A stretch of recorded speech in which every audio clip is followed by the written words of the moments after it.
Hello, just done an hour of yoga with Adrian on YouTube, so I'm feeling extremely relaxed.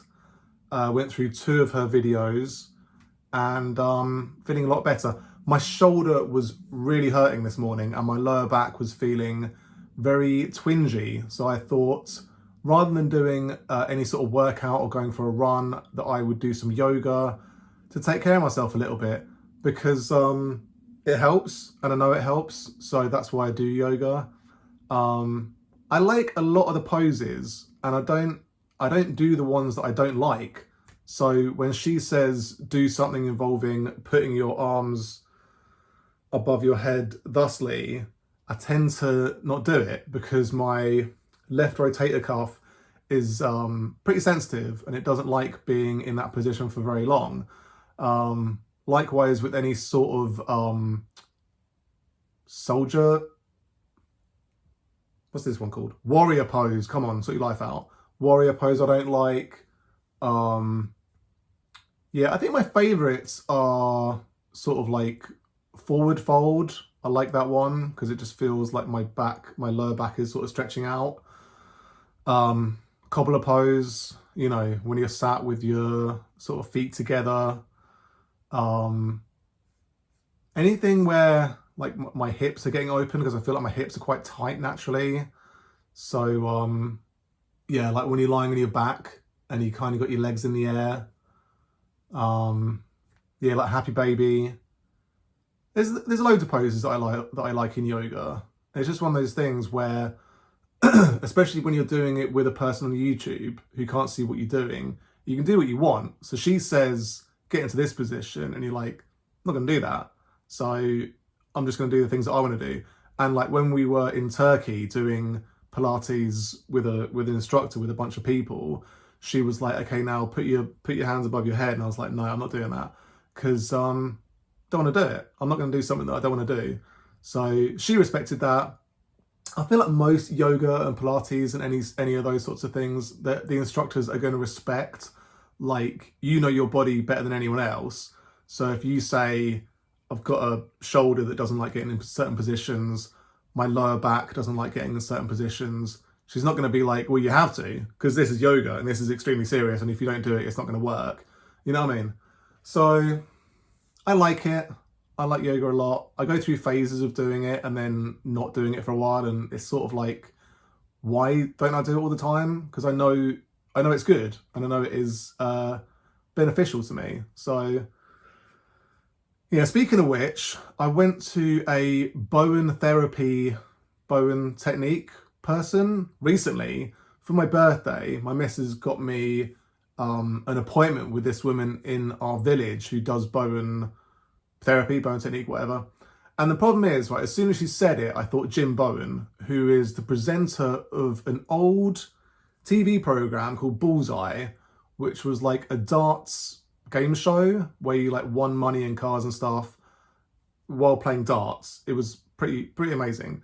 You can probably watch it on YouTube. But yeah, so she was like Bowen technique, so that immediately popped into my head, like, okay, there's going to be darts involved. There were no darts involved. So I didn't do much research. I sort of figured it was like a massagey type situation. And she said she'd done some research, so why not give it a go? So I went to this woman and it was supposed to be an hour session for £45, which I thought was quite a good deal. If it did anything, if it made me feel better at all, it would be a good exchange of money for services. And so I went into her like patio. She's got a whole patio where she just does all this stuff, or like no, not patio, conservatory. That's the word I'm looking for. Her conservatory is just purely for Bowen technique. And so she's got like a bed that you lie down on. She's got like the music, the like chill out music, all the stuff she needs to get going with the Bowen technique. So I sat down with her, we talked. I was supposed to do this questionnaire beforehand, but I didn't get around to it. So we went through the questionnaire there. It was all just stuff like, what's your pain? Where's the pain? How bad is it? How long have you had it? Stuff like that, really. So I said like shoulder, pretty bad. Lower back, pretty bad. And I sort of, she said like, how long has the pain been going on for? And I said, for as long as I can remember, which was true at the time. And I do, like, when you're in pain, when it's like chronic pain and it's just always going on, it feels like it's always been going on. You know what I mean? So I was like, it's been going on forever. It's like 6 out of 10, between sort of like 3 and 6 out of 10 on a pain scale. And that was a sort of crazy thing, watching that series on I think it's on Netflix or Apple TV or something like that, where it's like following the opioid crisis in America, where people were given oxy for just normal pain stuff, right? And it was like people were asked what their pain was out of 10, and if it was 6 or above, they were prescribed oxy. And so I was sort of watching it. I think it's called Painkiller. And as I was watching it, I was like, if I lived in America, I would have 100% been prescribed oxy, and I would have 100% overdosed on oxy by now. Like, it's such an insane situation where pharmaceutical companies can get a drug and say, because originally it was like a drug for people who were end of life situation, like cancer or some sort of really bad illness where they were on the way out. And so, you know, in that situation, just take all the drugs you want. You know what I mean? Like, take oxy, take heroin. Like, the sky's the limit, really. And like, the thing is, oxy is basically heroin to all intents and purposes.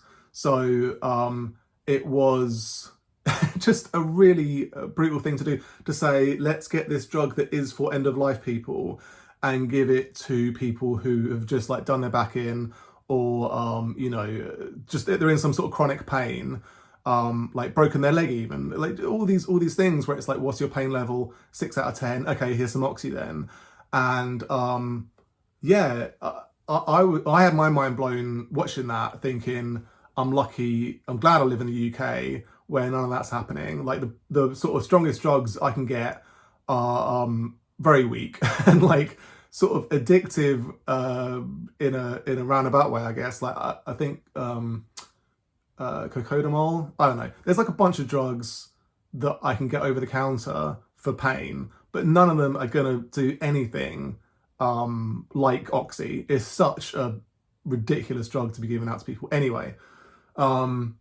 So I said, yeah, between like 3 and 6 out of 10 is the pain at all times, and it's just always there. Even though I think in retrospect, probably I wasn't in pain all the time. And now it's been, I had it done like before my birthday, so it's definitely been several weeks since I had it done. And I think overall I do feel better. Like, my pain is sort of better overall, and I sort of feel like it did some good, you know what I mean? But yeah, this Bowen thing, so we talked, went through the questionnaire, and then she was like, okay, let's go then. So I laid down on the bed thing with like my face in the hole, like you would if you went to a normal massage. And then I didn't have to take any clothes off. It was just like t-shirt and jeans, because it's like it's an on the clothes massage thing. So it was kind of like, she put the music on, it was like total chill out music. There was a nice smell in there. I don't know what the smell was, but it was very relaxing. And then it's like not a like normal massage, like, you know, someone getting on top of you and really letting you have it. It was more like just certain pressure points. She was just going down my body, like doing certain pressure points, like doing little massages here and there. And then she'd go away for like a few minutes and let me just lie there and sort of chill out and just think of the bullseye music. And then she'd come back in again and do different areas and then go off again for a few minutes. And then that happened, I want to say like 3 or 4 times. And so this went on for ages. I was just lying there, getting some massage, going off, repeat. And then it was just super nice. It was so relaxing. I felt like, you know, as relaxed as I remember being for ages. And then after all of that, which went on for ages, she said, all right, up you get. And we like had a little chat, and I said, yeah, that was awesome. That was so nice. It was like such a nice experience. The whole thing, like the music, the smell, the massage, like she was a nice person. We talked about like my kids and how that's a bit stressful, and like my life stress and work stress, like blah blah blah. So it felt good just to have a little chat as well. And like she said, drink a load of water. She gave me a glass of water there, and she was like, just drink, you know, a lot of water for the rest of the day, because your system will want to flush out whatever you know has been released. You know what I mean?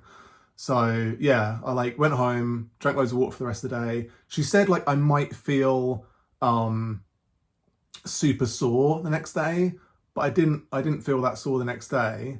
I didn't feel like my pain level changed that much the next day, but I feel like over the next few days, I did feel like better, whatever that means. So, you know, the research I did afterwards and the people I talked to afterwards about Bowen technique was basically the same sort of stuff when you're researching Reiki or osteopathy or chiropractic or Reiki or any other thing that is like kind of not, hasn't really been scientifically proven. You know what I mean? Like there's sort of some argument as to whether it does anything. Like foam rolling, I do foam rolling, and that's sort of like, does that do anything? But I like foam rolling. I like yoga. I like going to see the chiropractor that I've been to see sort of quite a few times. And it's like, does any of that stuff do anything long term? I don't know, but I like it, and it makes me feel sort of better for some amount of time. And that's really all you can hope for when you're in chronic pain, is some relief for some hours or days or however long. And obviously, like when you've got kids or you've got any sort of you know, active lifestyle, you're gonna like pick stuff up and, you know, move stuff around and move your body to where you get twinges. And like even like sleeping, I feel like that kind of affects things, like how you sleep makes you feel sore in certain areas. So it is what it is at the end of the day. Like I feel like chronic pain is so common and so many people have it, and it sort of doesn't matter what you do, like if you lift weights or you don't, or you're fat or thin or whatever you are, you always, you know, the probability is quite high that you're going to have chronic pain to some extent. So that was my experience. I would recommend doing it, because I may do it again. She said, to her credit, it'll either work in like 3 sessions or it will never work. Like if it doesn't work after 3 sessions, it's not going to work for you, which kind of feels like her shooting herself in the foot a little bit, because it's like, okay, if I go to you for 3 sessions, you've got, you know, 135 quid out of me, but that's it, that's the show. Whereas, you know, like a chiropractor or osteopath or like a snake oil salesman could say, we need 10 sessions at least, and they're 50 quid a pop. So that's a bunch of money, you know what I mean? Like, but we'll see. I might go and see her again. I mean, maximum I'm going to see her another couple of times. So we'll see. Maybe the new year I'll go again. But I liked it. So just give it a go if you fancy it. Anyway, I'm looking pretty good. I'm not pumped, obviously, because I didn't do any like weights or like proper gym type stuff today, but I'm looking all right. Anyway, you take care. Peace.